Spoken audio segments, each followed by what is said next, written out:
Align handlebar assembly on the snowblower.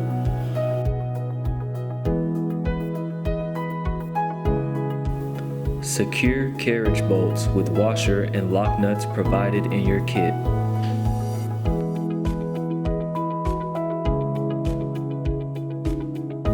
Attach the auger wire on the right side of the snowblower. Attach the other end of the gear shift control rod to the rocker arm on rear of the snowblower. Position the flange keeper beneath the chute lip and align the holes. Align chute mounting bracket and fasten using the hex bolts, flat washers, and nylon lock nuts.